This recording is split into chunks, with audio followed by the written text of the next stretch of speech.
feijoada e arroz. Adoro arroz. Agora dizes, o que é que isso tem a ver com a pregação? Tem tudo. Palavra de Deus na nossa vida, administração, louvor, oração. Tem que ser feijoada logo no domingo de manhã. Eu já me arrependi, há bocado fui pedir um café e ofereceram-me um bombom. Eu disse, não, de manhã, logo de manhã. Tem que ser logo de manhã, a gente começa logo a arrebentar. Não, não pode ser.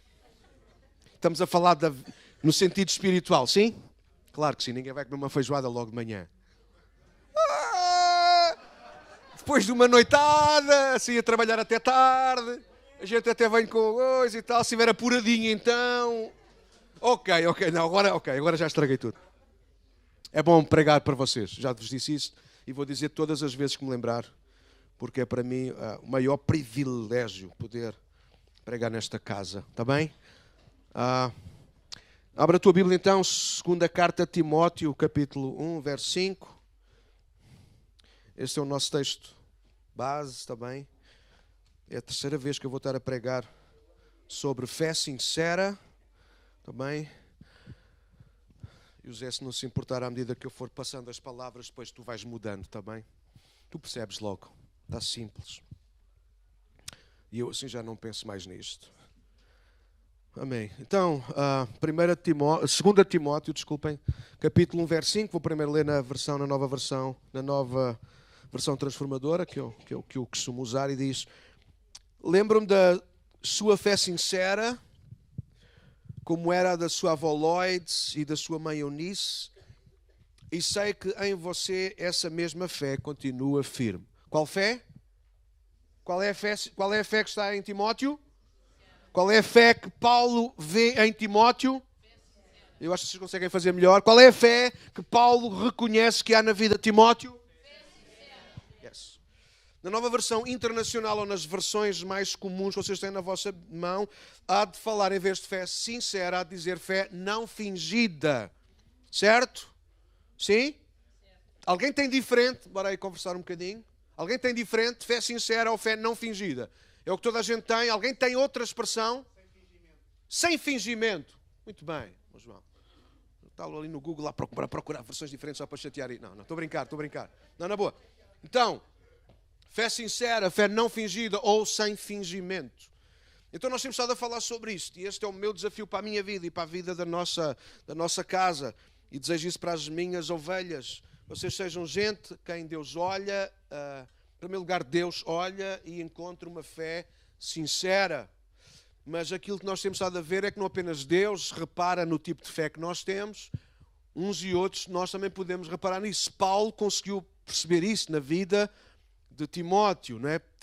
Paulo está a escrever para Timóteo para encorajar este homem. Segunda carta é disso, tem que ver, fala encorajar um jovem no ministério, que é agora um pastor e que está a servir a tempo inteiro e que passa as dificuldades que é natural passar, e Timóteo está a deixar levar por aquilo. Timóteo já não se quer chatear com as chatices dos outros. Timóteo quer levar a sua vida na boa, mas ele não foi chamado para isso. Então Paulo escreve a segunda carta para isto. Lembra-te de tu, não deixes apagar a chama, verso 7. Não percas o ministério que tu recebeste até das minhas próprias mãos. Cumpre o teu ministério. Paulo não está zangado, Paulo está a encorajar aquele. Paulo está a olhar, é como se Paulo estivesse a olhar olhos nos olhos daquele seu filho na fé. Timóteo está-lhe a dizer: Timóteo, tu és muito melhor do que aquilo da forma como tu estás a reagir agora a isso. Tu recebeste de Deus, todos nós sabemos isso, estamos todos a torcer por ti. Só que antes de Paulo chegar a esta parte toda que eu já fiz, eu faço logo um grande filme, Paulo diz: eu lembrei-me da tua fé sincera. Uau! Paulo lembrou-se que a fé de Timóteo era uma fé diferente de muitas pessoas que Paulo já tinha conhecido. No capítulo 2 ele vai dar exemplos de pessoas que afundaram na fé. Ou seja, que a fé não era sincera, era fingida ou com fingimento. Mas quando Paulo se lembrava de Timóteo, Paulo lembrava-se de Timóteo não apenas para o encorajar a ele, mas para se encorajar a si mesmo através da fé sincera, honesta, sem máscaras, porque isso quer dizer sincera. Também uma palavra do latim que é sem cera, é sem máscara, é sem malabarismo, é aquilo que é. Não é quer dizer, eu não presto, mas é isto que eu sou. Não é isso. Timóteo não era esse tipo de pessoa. Timóteo era aquele tipo de pessoa: eu não presto, mas estou a melhorar. Timóteo reconhecia as suas fraquezas e dava o melhor por causa de Deus e não por causa dos outros, mas sempre que damos o melhor para Deus, os outros acabam por usufruir também disso. Nunca se esqueçam disso. Então, é disso que estamos a falar. E o exemplo que eu dei a vocês para nós termos uma história na mente e ser mais fácil de tirar exemplo e aprender, foi com a história de uma mulher que está na Bíblia descrita como a mulher do fluxo de sangue, sim? Está em Marcos no capítulo 5, versos 25 em diante, se vocês quiserem depois acompanhar ou ler mais tarde, Marcos 5. E a história desta mulher é uma mulher que está há 12 anos a sofrer de um fluxo de sangue.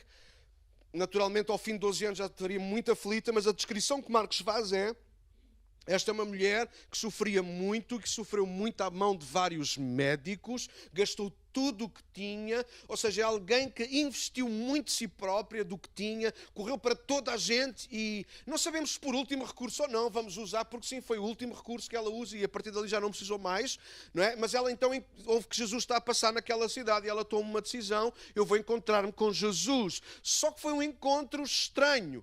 E daí eu estar a usá-lo, eu gosto desta história por causa disso. Sim, há alguma humildade naquela senhora, há de facto fé naquela mulher. Jesus disse: filha, vai, a tua fé te salvou, no verso 34, mas não deixa de ser estranho por causa daquilo que acontece pelo meio. Ela traça um plano: se eu for e tocar na orla do vestido, eu ficarei sarada. Então a Bíblia descreve, Marcos vai descrever passo a passo. Ela vai-me por detrás, e eu pedi-vos na altura para sublinhar a expressão, ela fura a multidão, vem por detrás onde Jesus está em numa direção, ela vem de outra direção e toca na orla do vestido e diz que sentiu instantaneamente ficar curada. Mas se não fosse Jesus a perceber que dele saiu virtude ou poder, aquela mulher nunca tinha tido a oportunidade de ficar face a face com Jesus. E é aqui que eu tenho estado a dar o exemplo de uma fé que é fingida. Alguns podem só mal dizer que a senhora estava a ser fingida. Eu não disse que a senhora é fingida. Dizemos é que estamos a usar o nome para tipo de fé que nós podemos estar a correr o risco de usar. Uma fé que é fingida, uma fé com algum fingimento. Porque é uma fé que não procura a pessoa que está dentro do vestido, mas que procura apenas o vestido. Entendem a expressão?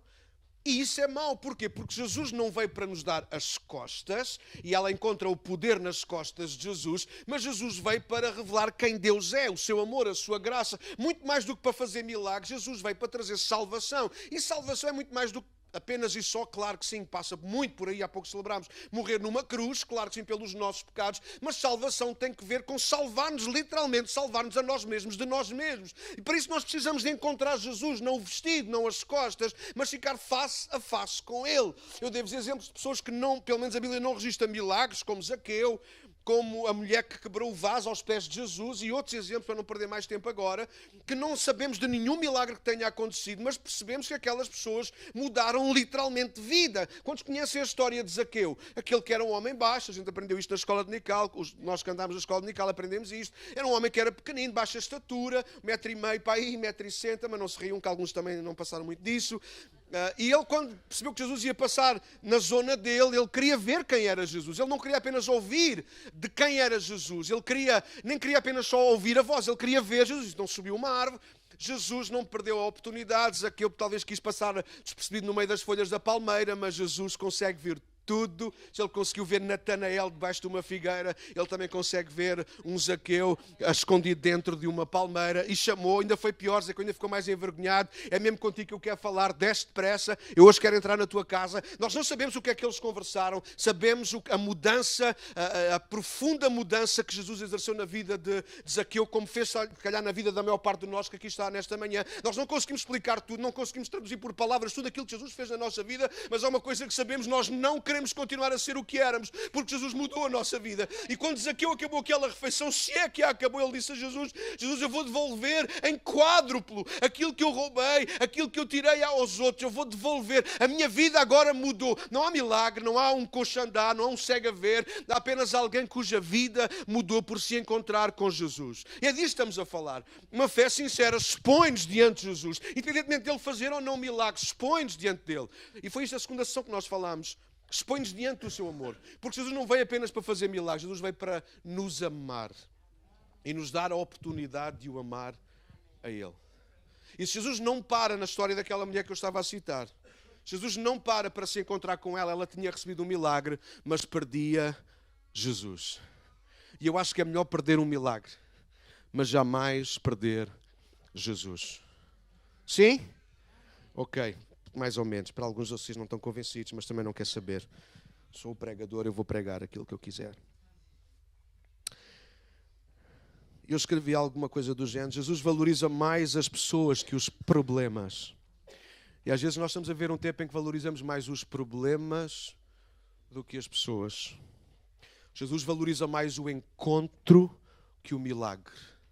Jesus não está aqui nesta manhã apenas para operar milagres. Eu sei que em muitos sítios e muitas igrejas, e talvez até muitas pessoas, quem sabe alguns de nós, sempre vimos uma igreja com a expectativa de mais um milagre. Eu quero te dizer nesta manhã, a grande expectativa, aquilo que mais Deus valoriza não são os milagres que Ele faz. Aliás, tu nem precisavas estar aqui para receber o milagre de Deus. Obrigado pelo vosso amém. Porque onde tu estás, Deus está. Tu não precisas de estar aqui para receber um milagre, mas provavelmente sim, tu precisas de estar aqui para teres um encontro com Deus. Isso sim. Oh, pastor, também não era preciso estar aqui. Bom, é importante estar aqui, porque aqui é o lugar onde já há gente que já se encontrou com Deus e gente que facilita o encontro com Deus.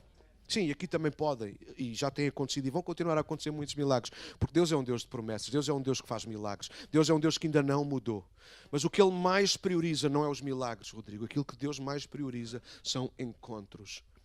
É por alguma razão, é verdade que nós encontramos Jesus a fazer muitos milagres nos Evangelhos, mas também encontramos, se calhar, tantas vezes à mesa, a comer e a beber com pessoas. Nunca me deu o trabalho de fazer esse estudo bíblico, de contar. Mas sim, há muitos milagres descritos na Bíblia, mas também há muitos encontros em que não houve, aparentemente, milagre, em que Jesus se encontrou com pessoas. Jesus valoriza muito um encontro. E nesta manhã, se tu estás aqui, independentemente do teu problema, Ele ama a pessoa que tu és. Ele não é apenas um médico que quer curar a tua ferida, o teu problema, a tua doença. Ele é um pai, Ele é um amigo que se quer encontrar contigo. Sim, Ele tem poder para curar a tua dor, a tua ferida, mas Ele é suficientemente pai para não curar a tua ferida, mas acompanhar-te durante toda a tua vida. E enquanto doer, Ele vai estar ao teu lado. Uau! E eu creio que Jesus prefere muito mais fazer isso. Hoje eu gostava de pensar convosco e fazer-vos viajar um bocadinho comigo. Hoje vamos ler um texto muito grande, portanto preparem-se, eu também vou. Vou pôr aquela voz tipo de drama, está bem, Ricky? E vamos abrir a Bíblia hoje em Hebreus 11. Às vezes eu cito, alguns de vocês já conhecem. Eu ia envergonhar alguns, mas não vou fazer. Ia fazer duas perguntas. Quantos conhecem o que está escrito em Hebreus 11? Alguém sabe? É o famoso capítulo dos heróis da fé. Agora não respondam. Quantos de nós já o lemos todo, a sério? Não respondam, disse para não responder. Não respondam. Porque uma coisa é a gente saber onde está escrito sobre, outra coisa é a gente já ter lido. Pois hoje, não por castigo, porque ler a palavra de Deus nunca é um castigo. Nós vamos ler todo o capítulo. Então preparem-se. Eu vou fazer a minha voz, vou pôr a minha voz radiofónica. Vocês põem musiquinha de fundo, não estou a brincar. Vou pôr a minha voz radiofónica porque eu pensei, não vou ler só alguns e depois tiro. E depois... Não, vamos ler tudo. Porque alguns de vocês se calhar nunca leram, ou se calhar alguns de vocês já leram há muito tempo, ou até já leram várias vezes, mas é bom recordar o que está escrito na palavra. E vocês vão perceber aquilo que eu vou pregar-vos esta manhã. Também vou tentar não abusar no tempo, ainda que hoje já tenho o almoço feito e pago. Portanto, estou à vontade.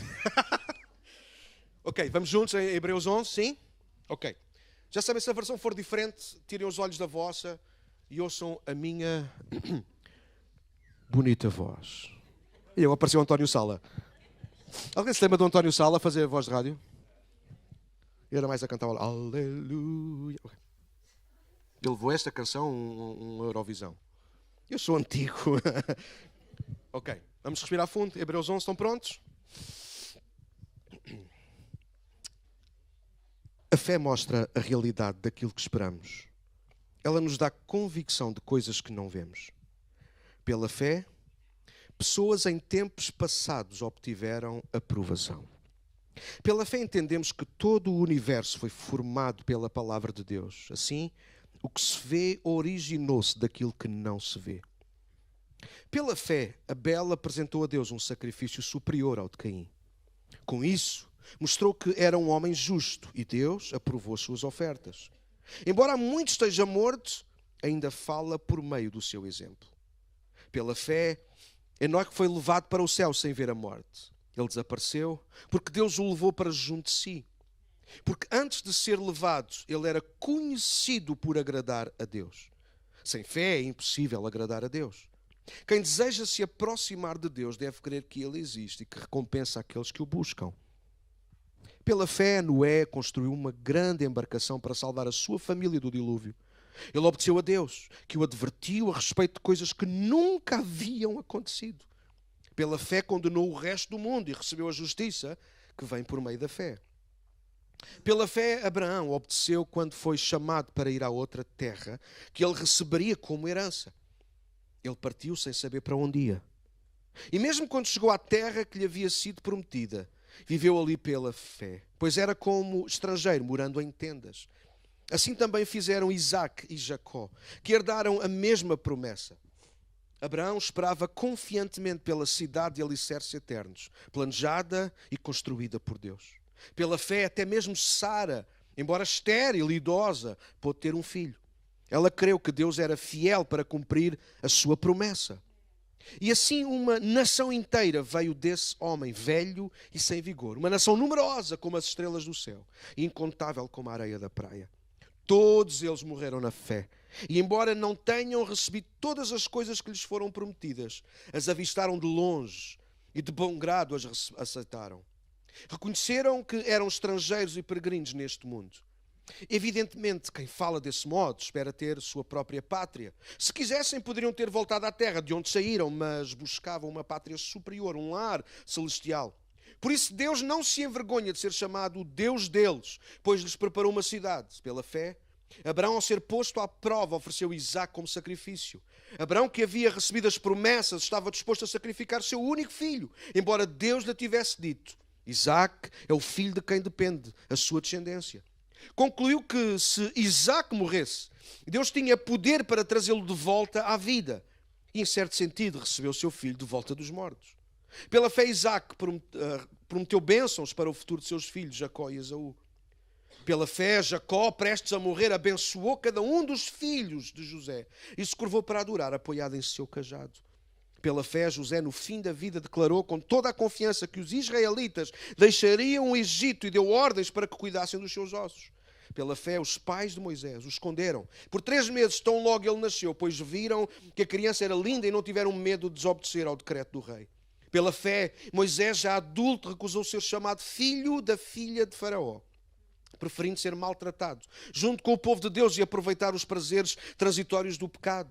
Considerou melhor sofrer por causa do Cristo do que possuir os tesouros do Egito, pois tinha em vista sua grande recompensa. Pela fé saiu do Egito, sem medo da ira do rei, e prosseguiu sem vacilar, como quem vê aquele que é invisível.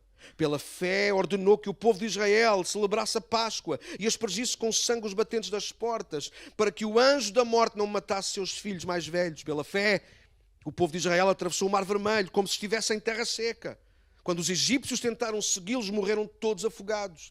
Pela fé, o povo marchou ao redor de Jericó durante 7 dias e as muralhas caíram. Pela fé, a prostituta Raabe não foi morta com os habitantes da sua cidade, que se recusaram a obedecer, pois ela acolheu em paz os espias.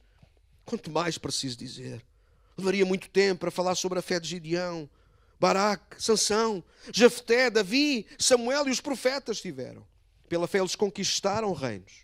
Governaram com justiça e receberam promessas. Fecharam a boca de leões, apagaram chamas de fogo e escaparam de morrer pela espada. Sua fraqueza foi transformada em força. Tornaram-se poderosos na batalha e fizeram fugir exércitos inteiros. Mulheres receberam de volta seus queridos que haviam morrido. Outros, porém, foram torturados, recusando-se a ser libertos, e depositaram sua esperança na ressurreição para uma vida melhor. Alguns foram alvo de zombaria e açoites, e outros acorrentados em prisões. Alguns morreram apedrejados. Outros foram serrados ao meio. E outros ainda mortos à espada. Alguns andavam vestidos com peles de ovelhas e cabras, necessitados, afligidos e maltratados. Este mundo não era digno deles. Vagaram por desertos e montes, escondendo-se em cavernas e buracos na terra. Todos eles obtiveram aprovação por causa da sua fé. No entanto, nenhum deles recebeu tudo o que havia sido prometido, pois Deus tinha algo melhor preparado para nós, de modo que sem nós eles não chegassem à perfeição. Uau! É lindo, não é? Ok, só eu é que gostei. Eu amo estas histórias. Pela fé, pela fé, pela fé, pela fé. Perdão. Hoje eu gostava, depois de lermos um texto como este, o desafio, pelo menos eu acredito, da fé, não é ter-nos a nós no centro. Talvez a fé interesseira, a fé fingida, nos coloque a nós no centro, as nossas coisas no centro. Mas claramente a fé sincera que líamos de Timóteo, e que eu creio que lemos neste bonito texto de Hebreus 11, esta fé sincera baseada, motivada e demonstrada no amor, coloca Deus e a sua vontade no centro. E muitas vezes, ou pelo menos algumas vezes, até outras pessoas no centro, mas não a nós. Ouve isto. 2 testes. Um bom teste para fazermos a nossa fé, como vimos no domingo passado, é perceber se essa fé ela é alimentada por resultados ou pela relação. Pelo que obtemos ou pelo que damos. Outro bom teste é qual a motivação com que usamos a fé. Ou melhor ainda, se usamos a fé ou deixamos que a fé nos use. Vou repetir este teste, porque é dele que nós vamos estar a falar esta manhã. Será que a fé é alguma coisa para nós usarmos, ou depois de lermos o que lemos, nós precisamos aprender que a fé é alguma coisa que nós deixamos que nos use? Será que eu uso a fé para obter aquilo que eu quero, ou pela fé eu envolvo-me naquilo que Deus quer? Ok, disso nós vamos estar a falar esta manhã, nos próximos poucos minutos. A palavra fé no Novo Testamento quase sempre é a palavra grega pistis. Diz à pessoa que está ao teu lado, pistis. Pistis. E acabaste de dizer a palavra mais usada para fé no Novo Testamento. Pistis. Nós precisamos... Ok. Surgem outras, mas a base da palavra no grego é sempre a mesma. E significa persuasão firme ou convicção fundamentada naquilo que ouvimos. É usada para expressar, isto sim é importante também, é usada para expressar na maioria das vezes confiança, fidelidade ou lealdade. Então quando nós lemos acerca de fé, sobretudo naturalmente no Novo Testamento, não sempre, mas a maior parte das vezes, tem que ver com estas 3 palavras: confiar, ser fiéis a alguma coisa, ser leais. Ou seja, é alguma coisa que é produzida em nós depois de nós ouvirmos. Bom, e quando nós lemos Hebreus 11, isso fica muito claro. Estes homens ouviram uma palavra de Deus e ficaram firmes nessa palavra. Isso é fé. Vou repetir. Fé é quando nós ouvimos de Deus e ficamos firmes naquilo que Deus diz. Fé não é nós nos fazermos ouvir por Deus. Não. Ok. Tá. Ok, corta. Vamos terminar. Próximo domingo a gente... Estou a brincar. Fé é muito mais do que nós nos fazermos ouvir por Deus. Eu tenho fé, Deus vai me ouvir. Certo? Se tu tens fé, tu tens é que ouvir Deus. Eu hoje decidi que queria ensinar. Hoje não vou ser pregador avivalista, nem chorão, nem nada. A culpa é do Rico. Ele disse que eu ando a chorar muito outra vez. A fé no Novo Testamento, para mim, vocês podem confirmar com outros e ouçam quem vocês querem ouvir, mas têm que ouvir a voz do vosso pastor. Fé é muito mais do que apenas... Eu não estou a dizer que nós não precisamos de fé para pedir a Deus. Não foi isso que eu disse. Aliás, Jesus deixa isso claro. Quando nós oramos, crendo, o vamos receber. A fé tem que estar envolvida naturalmente com as nossas orações, com aquilo que nós precisamos. Mas reparem que mesmo aí nós precisamos da fé muito mais do que para crer que Deus vai fazer o que eu quero. A minha fé, mesmo no meio da oração, tem que ficar em conformidade, presa, com base naquilo que Deus diz. Eu posso pedir alguma coisa ao Senhor, posso ou não? Posso. Mas João vai dizer isto na sua segunda carta, que se nós temos a certeza que Ele nos ouve, também sabemos que Ele não apenas nos ouve, mas Ele responde às orações que fazemos e faz aquilo que nós pedimos quando oramos segundo a sua vontade. Uau, então aqui é estranho. Eu posso pedir alguma coisa que eu quero, e isso não é mal nenhum, mas eu preciso de, depois de pedir aquilo que eu quero, ter coragem de ouvir o que é que Deus quer. E é aí que a fé entra. A fé não entra para eu dizer, uau, eu vim à igreja, o pastor vem cheio da fé, Deus vai me curar. Ou vem cheio de fé para aguentar aquilo que Deus tem preparado para a tua vida. Pode ser curar-te ou não curar-te. Eu sei que isto contraria a nossa vontade. Porque nós preferimos usar uma fé, desculpem chamar-lhe o nome, interesseira. Uma fé que somos nós que manipulamos, que usamos. Deus, eu tenho muita fé, tens que me curar. Onde é que isso está escrito na Bíblia? Que alguma vez isso iria acontecer assim. Sim, eu sei que há muitos pregadores que pregam assim. Perguntem-lhes a eles onde é que eles foram buscar essas informações. Não há informação na Bíblia que diga que porque eu tenho fé eu posso exigir de Deus aquilo que eu quero. Mas porque eu tenho fé, Deus pode exigir o que Ele quiser de mim. Se eu tenho fé, Deus pode exigir. Portanto, cuidado quando tu dizes que tens... Agora vão todos sair daqui e dizer, pastor, eu sou muito fraquinho na fé.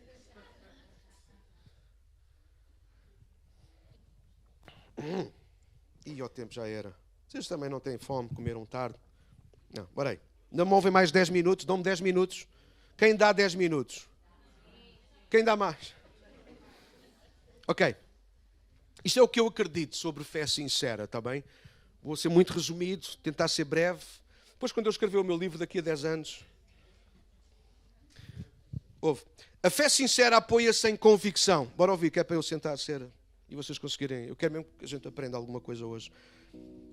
A fé sincera apoia-se em convicção, em crença, claro. Mas, sobretudo, em confiança, em fidelidade. E é aqui que eu quero aprofundar então o ensino. Se nós lermos no capítulo 10, versos 32 a 39, porque nós sempre isolamos o capítulo 11, heróis da fé. Mas os heróis da fé, eles são fruto de alguma coisa que o autor aos Hebreus já está a escrever. E eu vou ler rapidamente o versos 32 a 39 do capítulo 10, diz... Lembrem-se dos primeiros dias quando foram iluminados, ou seja, quando aceitaram Cristo. E de como permaneceram firmes. Permanecer firme é um sinónimo para viver em fé. Apesar da muita luta e sofrimento. Verso 33. Houve ocasiões em que foram expostos a insultos, a espacamentos. Em outras ajudaram os que passavam pelas mesmas coisas. Ou seja, o tema é o mesmo. Fé. Pela fé vocês aceitaram Cristo, mas pela mesma fé vocês sofreram por causa desse Cristo. Mas com a mesma fé vocês ajudaram outros que estavam agora a passar pelo mesmo que vocês já tinham passado. Então não tem que ver só com o que recebemos. Fé tem que ver com o que vivemos. Não tomemos nota que não é preciso. Não, eu gasto horas a escrever, mas ok. 34. Sofreram com os que foram presos e aceitaram com alegria quando lhes foi tirado tudo o que possuíam. Sabiam que lhes esperavam coisas melhores. Isto é fé. Eu estou a passar pelo pior, mas não baixo os braços, porque eu sei que Deus tem o melhor. E desse eu escrevi, porque prego isso numa igreja. A fé não retira as lágrimas dos nossos olhos. Mas as adversidades também não têm o poder de retirar a fé do nosso coração. 35. Portanto, não abram mão da sua firme confiança. Outra expressão para fé, firme confiança. Lembrem-se da grande recompensa que ela, a fé, vos traz. Vocês precisam perseverar. Um sinónimo. Eu só estou a dar dicas. A fim de que depois de terem feito a vontade de Deus, recebam tudo o que Ele lhes prometeu. Pois em breve virá aquele que está para vir e não se atrasará. 38. O meu justo viverá pela fé. Uma expressão de Abacuque, profeta de Deus. Se ele se afastar, porém, não me agradarei dele. Se afastar do quê? Da fé. Mas não somos como aqueles que se afastam para a sua própria destruição. Somos pessoas de fé, cuja alma é perseverada. Então, neste texto encontramos várias expressões para a fé. Permanecer firme, esperar coisas melhores, firme confiança, perseverar. Tudo isso são sinónimos que o autor aos Hebreus quer usar para descrever a fé na nossa vida. Neste caso concreto, na vida daquelas pessoas que no início, quando eles aceitaram Jesus, não é como é hoje. Hoje é dia de festa. A gente vai ao culto, Daniel, e a gente faz uma festa enorme. Bateria, a gente bate palmas, a gente dança, a gente... Uau, mas louvado seja Deus, porque alguém lá atrás já rasgou isso tudo e já sofreu isso tudo. Mas no princípio não era assim. Quem aceitava Jesus, aí aceitaste Jesus, pumba, vai. Negas Jesus ou não? Eu nego. Então tu já não levas mais. Tu negas Jesus ou não? Nunca vou negar Jesus. Pumba. É disso que o autor aos Hebreus está a escrever. Ele não está a escrever de pessoas que pela fé tiveram grandes oportunidades na vida. Ele não está a escrever que pessoas por causa da fé tiveram os melhores empregos. Por causa da fé ficaram sempre curados. Não, ele está a escrever que pessoas que por causa da fé em Cristo, em primeiro lugar, eles sofreram. Mas com essa fé eles aguentaram o sofrimento. Com essa fé eles ajudaram os que sofriam. Com essa fé eles continuam à espera do melhor de Deus para a vida deles. Isto tudo vai fazer sentido. A primeira palavra que eu quero trazer é a palavra promessa. Toma nota. A fé, ela nasce sempre porque há uma promessa. Promessa tem que ver com o quê? É isso mesmo, é alguém que nos diz que vai trazer, dar alguma coisa melhor. Alguém me diz, Daniel, no próximo quarta-feira, acho que pode ser, não tem nada à noite, vou-te pagar o jantar. Alguém? Não? Zé, levantaste a mão. Diante destas testemunhas todas. Nada de espinha. Começou para ficar em casa. Ok. Faz uma promessa. Ouçam com ouvidos ouvir, os meus dias a partir de hoje vão ser organizados em função da promessa feita. Alguém me liga, Cristina liga, Daniel, como é que é quarta? Não sei se está de pé ou não aí o jantar com o Zé, mas olha que eu gostava que viesse lanchar comigo. Não, já tenho um compromisso. Eu esta manhã, quando fui ver o meu telefone, tinha um convite para ir pregar a uma igreja no mês de Abril. Mas eu tenho que negociar isto, porque nesse dia já tinha convidado um amigo para estar connosco a pregar a palavra. Eu vou ter que negociar isto. Por causa, a promessa faz-nos viver em função dela. Quando não há promessas, a gente vive no vazio. A gente não espera nada. Então tudo começa com a promessa. Agora, o que a Bíblia nos está aqui a ensinar, eu tenho que ser breve, vou deixar as letras para o livro. O que a Bíblia nos está a ensinar é que estas pessoas de Hebreus 11, que eu tive o trabalho todo de ler para nós esta manhã, eles não ficaram presos à promessa. E este é o ensino de Hebreus 11. Primeiro ensino é que eles não ficaram presos a uma promessa, eles ficaram presos a quem fez a promessa. A fé interesseira, bora. A fé interesseira sempre, pode ser inconsciente, é na boa. E Deus não leva em conta essa nossa inconsciência. Deus entende e vai trabalhando em nós, dando-nos oportunidades para nós melhorarmos. Mas a fé interesseira sempre se vai agarrar ao quê? À promessa. E é por isso que há tanta gente frustrada, porque as coisas não acontecem. O que é que não acontece? A promessa. Cuidado, não fiques tão cego com a promessa que percas a pessoa por trás da promessa. E Hebreus 11 fala sobre isto. De gente que Deus fez promessas, mas até terminar a dizer isso. A esmagadora maioria deles nem sequer viu as promessas cumpridas, mas ainda assim se envolveu. A fé sincera tem esta característica. Ela fixa-se no Deus das promessas e não apenas e só nas promessas de Deus. Qual é a diferença? É aqui que entram, como eu estava a dizer, os heróis da fé, ou os heróis de Hebreus 11. Gente simples que se torna única. Exemplos de fé sincera, porque não puseram os seus interesses e vontades à frente, não usaram a fé para alcançar o que queriam, o que desejavam, mas escreve isto, mas usaram a fé para serem instrumentos nas mãos de Deus, para que se cumprissem as promessas. Isto foi muito fraco. Eu ali a deitar fumo, ter que abrir a janela, às vezes com este frio. Eles não usaram a fé para obter promessas, eles usaram a fé para darem cumprimento às promessas de Deus. Você sabe, a fé interesseira vê-nos a nós próprios como o fim das promessas. Deus fez-me uma promessa, Deus tem que cumprir. Sempre que Deus faz uma promessa, mesmo que seja uma promessa pessoal à tua vida, ouvidos com ouvidos ouvir, porque isto é Bíblia. Isto é o que está na Bíblia desde Gênesis a Apocalipse. Tu não és o centro nunca. O problema é quando nós nos tornamos o centro. Então nós passamos a ver uma fé fingida, uma fé que é falsa, uma fé que nós estamos cegos com as nossas próprias coisas. A fé sincera não nos põe a nós no centro. A fé sincera põe Cristo no centro.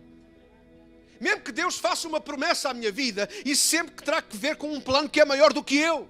Então eu não uso a fé para alcançar as minhas promessas, mas eu uso a fé para que as promessas de Deus se cumpram. É por isso que alguns deles morreram sem ver nada. Alguém está a perceber o que está aqui a acontecer? Sim, eles receberam uma promessa, pergunta à doutora advogada Joana, mas eles receberam uma promessa.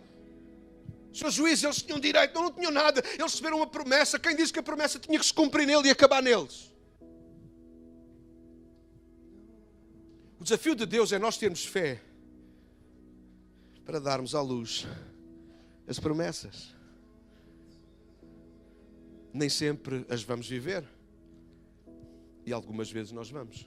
Talvez o teste que Deus faz a Abraão tem tudo a ver com isso. Quando Deus pede o seu filho, não é isso que acabámos de ler? Que ele era o filho da promessa. E Deus vai pedi-lo? Deus se contradiz? Não, mas contradiz-nos, se for preciso, para nos pôr no lugar. A Bíblia diz que no Gênesis 22 que Deus quis mesmo pôr à prova Abraão. Não era só para ver se ele estava pronto a abrir mão do filho também, mas era para perceber onde é que estava a fé de Abraão, se no filho, se em Deus. E Deus conseguiu provar que a fé de Abraão não estava em ter já um filho. Agora já tenho a promessa nos braços. Alguém está a ouvir o que eu estou a dizer? Já cheguei ao fim? Não. Deus ainda vai cumprir um plano. É muito para além de mim próprio. É promessa de Deus. Se lermos Hebreus 11:1 na linguagem de hoje que eu inventei, é mais ou menos isto. Se Deus fez uma promessa, Ele irá cumprir. Quer vejamos já ou não. Nós apenas estamos envolvidos porque Deus um dia fez uma promessa. Então o que está em causa não é o que foi prometido, mas quem prometeu. Nós até usamos esse tipo de expressão. Às vezes, mas hoje parece que não... É tudo, Deus falou de uma maneira e parece que estou a ver tudo ao contrário. Pois, tu não tens de ficar preso àquilo que tu vês. Tu tens de ficar preso àquilo que Ele falou. E às vezes a nossa fé fica presa àquilo que os nossos olhos conseguem ver. É por isso que Hebreus 11:1 começa a dizer que a fé não tem nada a ver com aquilo que nós vemos, tem exatamente a ver com aquilo que nós ainda não vemos. Como é que a fé não tem nada a ver com o que se vê? Tem que ver com o que não se vê, porque a fé não está presa ao que se vê ou ao que se deixa de ver. A fé está presa àquilo que se ouviu. Promessas. A nossa fé é alimentada com aquilo que Deus diz.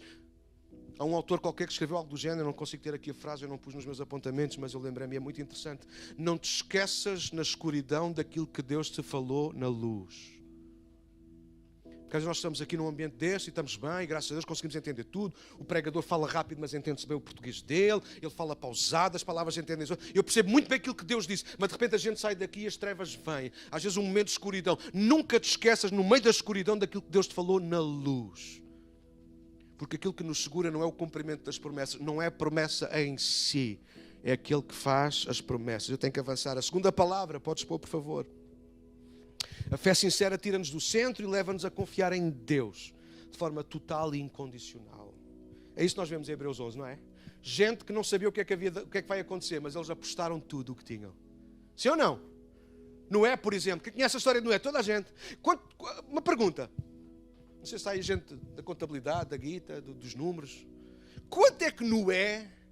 não, esta vai ser. Porque a gente está habituado a ver em filmes e nos filmes é tudo muito Hollywood. Quanto é que Noé não investiu do bolso dele para construir uma arca?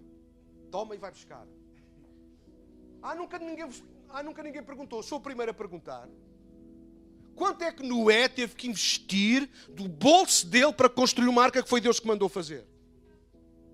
A madeira aparece... Não, isso é só no filme do Evan Almighty. É que aparece lá as tábuas todas prontas para martelar. Eu não sei se Deus pôs as tábuas todas... A minha experiência diz-me que não. A minha experiência diz, Daniel, tu queres servir-me? Eu disse sim. E sabe o que é que Deus fez antes de me dar? Deus tirou-me. Disse, então tens de deixar de trabalhar, vais deixar de ter rendimentos. Como? E como é que eu pago as contas? Confia, aguenta-te. Deus não mandou nenhum cheque. Há pouco tempo eu estava a contar a história da minha vida com um amigo qualquer, já não lembro quem foi. Eu disse exatamente isso. Deus brincou. Deus tem um sentido de humor que às vezes eu não posso dizer que é negro, mas é assustador. Eu antes de ir para o instituto, Deus pôs à prova a minha fé e da Catarina. Eu disse, bom, a gente vai ter que vender casa, a gente vai ter que vender tudo, que a gente não vai ter como pagar nada. E era difícil a gente abrir mão de algumas coisas que eram nossas. Alguém sabe do que eu estou a falar? Não, sou só eu, ok, na boa. Então só desejo e vou estar a orar para que vocês passem pelo mesmo do que eu quero para aprenderem a abrir a pestana. Deus disse, eu vou cuidar de ti. Eu disse, amém, Senhor. Mas depois calou-se. E eu disse, então como é que eu pago a casa? Como é que eu faço isto tudo? Não sei. Não sei, fui eu que disse, porque Deus não respondeu. Eu fiquei em silêncio. Eu disse, então, assim não funciona. Eu disse à Catarina, nós conversámos, olha, vamos estar a orar, vamos ver como é que a gente vende a casa, a gente não vende a casa. Fim de uma semana, a gente, na nossa cozinha, não me lembro da nossa cozinha, onde eu furei um cano do gás. Como é que é? O que é que a gente faz na nossa vida? Mulher determinada. Vamos vender. Está bem. Passado 2 ou 3 dias recebemos um telefonema a dizer, não tem que vender nada. 2 pessoas vão pagar a vossa prestação durante os 2 anos do instituto. Eu disse, Deus, estás a gozar ou quê? Segunda coisa a vender o carro. Eu era muito humilde, ainda sou muito humilde. Tenho orgulho em ser humilde. Eu decidi, olha, vou vender o carro. Vender o carro. Se alguns vão de comboio para as Caldas da Rainha, quem sou eu para não ir também? E determinámos e aceitámos, olha, vamos embora vender o carro. Houve alguém de família que disse, a gente compra o carro. Eu disse, fixe. Mas a gente não tem o dinheiro todo para pagar já. Eu disse, não tem mal. Pagam por mês, que ainda é melhor, em vez de entrar tudo e a gente sem querer gastar tudo, assim, entra por mês a quantia que nós precisávamos para pagar a água, a luz e algumas das despesas que nós tínhamos. Alguém está a ouvir aquilo que eu estou a dizer? Certo, pois, não tem graça nenhuma. Ao fim de uma semana alguém pergunta pelo carro, até o teu carro. Conversa de 2 homens. Eu disse, o carro não existe. Então, vendi. Vendeste porquê? Porque a gente vai para o instituto, eu preciso de fazer dinheiro para pagar as coisas. Essa pessoa não é crente sequer. Ele foi-se embora abatido, com aquilo a fazer minhoca na cabeça. E alguém lhe perguntou, então o que é que se faz? Estás mal? Não, fiquei completamente... bater mal com esta história. Eles vão vender... Uau, por causa da vocação deles, vão vender o carro, vão fazer isso tudo. Vou estar fora, mas quando eu vier, eu quero falar com eles. E quando ele perguntou-me, quanto é que vendeste o carro? 3.750 euros. 2 dias depois eu tinha um cheque de 3.750 euros em cima da minha secretária. Eu disse, ora bolas, já fui gastar o dinheiro a mudar o nome do carro. E disse, Deus, ouçam, Deus leva-nos sempre ao limite. Isto cada um de vocês tem as vossas histórias. Deus leva-nos a um limite. Deus prova a nossa fé. Mas a segunda palavra que eu quero falar, já se foram os minutos todos, eu peço desculpa. A palavra é plano. Através da fé sincera, o que antes era apenas uma promessa a meu favor, toma nota que isto é de Deus, agora é um plano de Deus. Agora não está em causa só uma promessa, um fim em si mesmo. Há um caminho a prosseguir para chegar lá. Se vocês forem como eu, nós gostamos de promessas de Deus. Deus promete que vai cuidar da tua casa. Oh, Senhor, fala. Quando a gente está a dizer isso, o que a gente está a dizer é, Deus hoje vai responder. Mas na maioria das vezes não é. Quando Deus faz uma promessa, na verdade o que Ele está a estabelecer é um plano.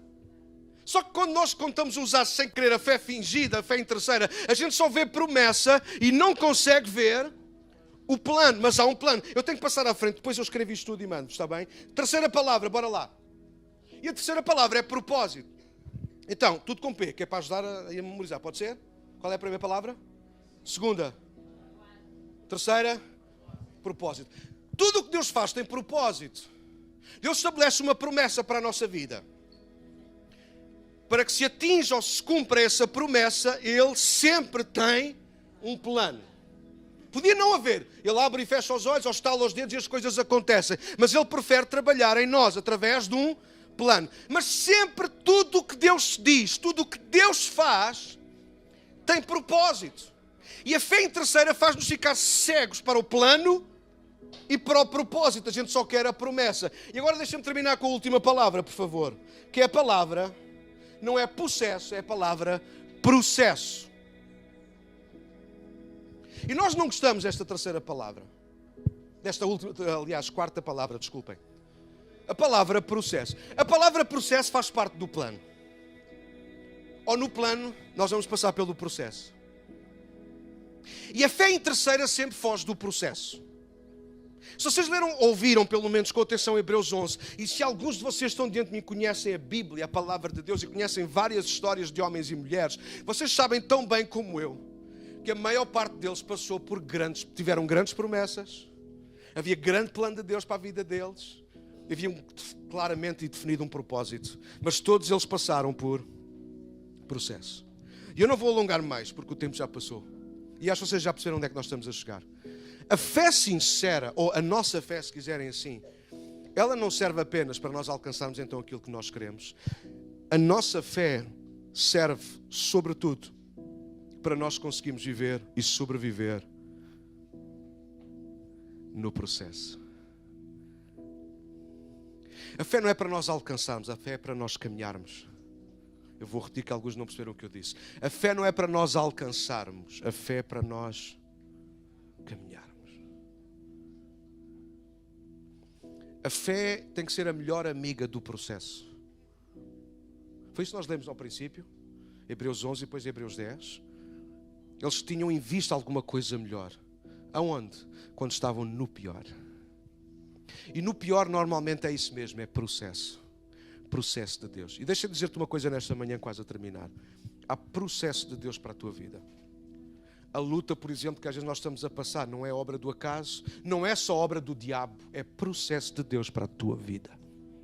E é precisamente aí que tu precisas colocar a tua fé em ação. Deixa-me dizer-te isto, eu também vou terminar, está bem? Tu não precisas de fé para receberes uma promessa. E esta? A fé, como eu acho que vos ensinei um bocadinho isso hoje, a fé vem depois de Deus fazer promessa. Tu não precisas de fé. Tu estás aqui nesta manhã, entraste na boa, e de repente Deus pode trazer uma promessa à tua vida. E tu vais sair daqui então com a tua fé acesa. Se Deus não falar nada, tu vais sair normal. Alguém percebe do que eu estou a falar? Tu não precisas de fé para receber uma promessa. Mas tu precisas de fé para que se cumpra a promessa. Tu precisas de fé para entrares no plano que Deus estabelece. E nós não temos tempo para isso, mas eu iria só mostrar-vos como é que começa Abraão. E Abraão começa com um plano. Eu não sei se vocês conhecem as promessas que Deus faz a Abraão.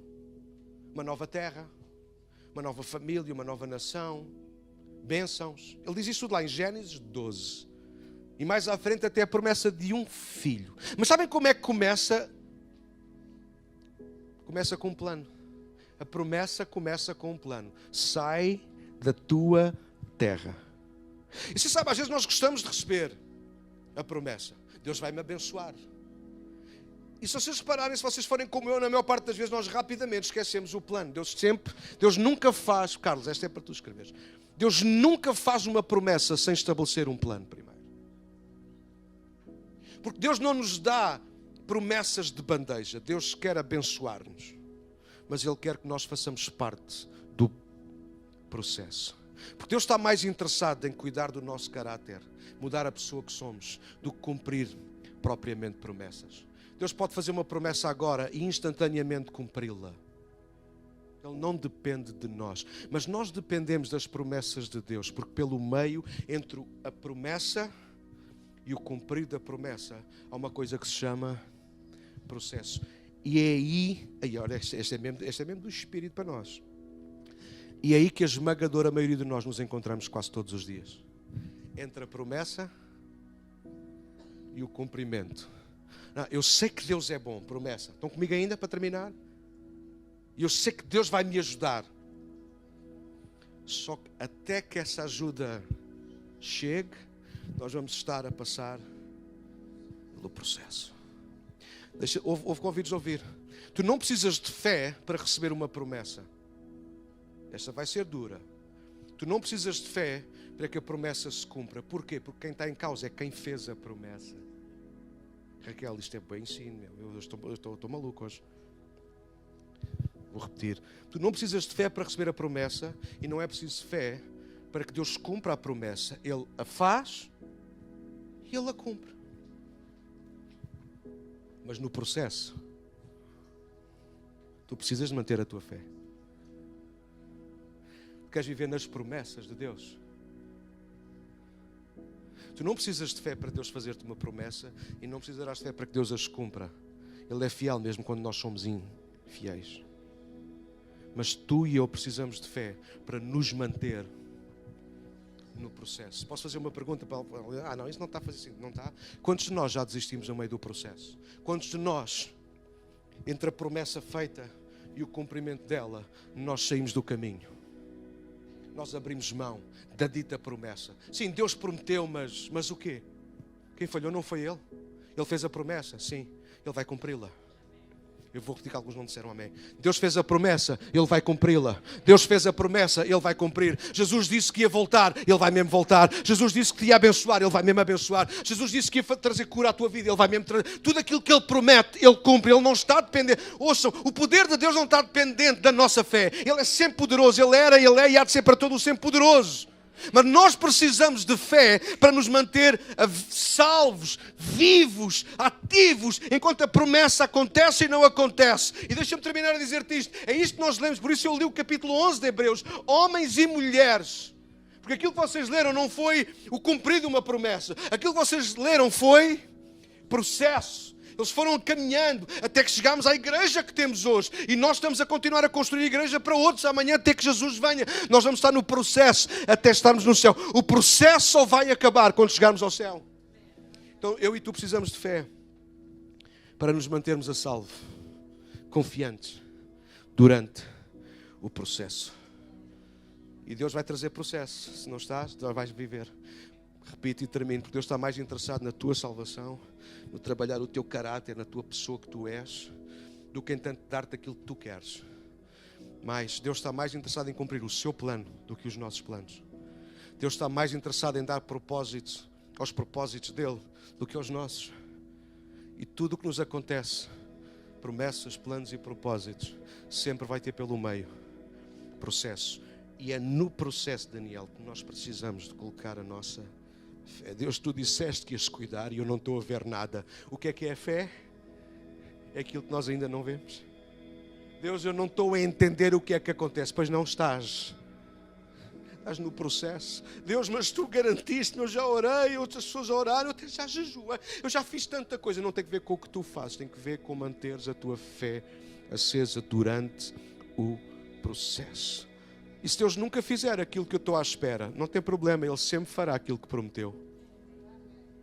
Nem sempre o que Ele promete é aquilo que tu queres, nem sempre aquilo que tu queres é aquilo que Ele promete. Mas Deus sempre cumpre aquilo que Ele promete. E o que Ele promete é sempre melhor do que aquilo que nós queremos ou esperamos. Mantenha a tua fé durante o processo. O diabo, vocês sabem, fica de pé comigo para vocês perceberem que eu estou mesmo a terminar. Quando é que o diabo atacou Jesus? Alguém se lembra? Qual foi o lugar onde o diabo provocou Cristo? No deserto. Vocês sabem, houve convidos a ouvir, 30 segundos, alguém conta a partir de agora. O deserto é sinónimo de lugar de provação. Deserto é sinónimo de processo. E a maior parte de nós encontra-se no processo. Eu estou no processo. A maior parte das vezes apetece-me largar tudo. E não digo isto só para ser simpático com alguns ou empático com alguns. A maior parte do tempo, mas é que é mesmo a maior parte do tempo. Apetece-me largar tudo, não me apetece nada, ninguém. Pronto. Diz, pastor está mesmo com problemas. Talvez, mas eu sei que não sou o único. Todos nós estamos no processo. Só que há gente aluada, a gente está no processo e vê, está tudo bem, está sempre tudo bem. Mentira! Se tu não consegues entender que está num processo, como é que Deus pode trabalhar na tua vida? O diabo provocou Jesus no deserto. Porque o diabo sabe que é o tempo do deserto. É o lugar onde Deus nos vai forjar. O nosso melhor não se encontra na terra prometida. O nosso melhor é dado no deserto. As nossas garantias, houve convidos a ouvir, as nossas garantias, isto é de Deus, grava isto, que eu não tenho escrito. As nossas garantias a Deus não são dadas na promessa ou quando elas se cumprem. Aí qualquer um é bom, Raquel. Qualquer um é bom para receber promessas. Qualquer um é bom para celebrar coisas cumpridas de Deus na vida deles. O lugar onde nós damos as nossas garantias, o lugar onde nós provamos o nosso amor a Jesus, Joana, o lugar onde nós mostramos a nossa fé é quando nós estamos, eles já tiraram, no processo. Enquanto a coisa que se dá e se não dá. Aliás, pior ainda, é quando mais parece que não dá do que dá. A gente gosta de ler acerca daquele homem bonito, Enoque, andou com Deus e Deus o tomou para si. Puxa, mas deve ter sido duro para ele ser o único na sua geração que agradava a Deus. Mas ninguém agradava a Deus, ninguém queria cantar, ninguém queria orar, ninguém queria ler a palavra, ninguém queria obedecer a Deus. A gente fala assim porque não somos nós, mas é no processo. Enoque agrada a Deus porque é o único que no meio do processo ele se mantém intacto.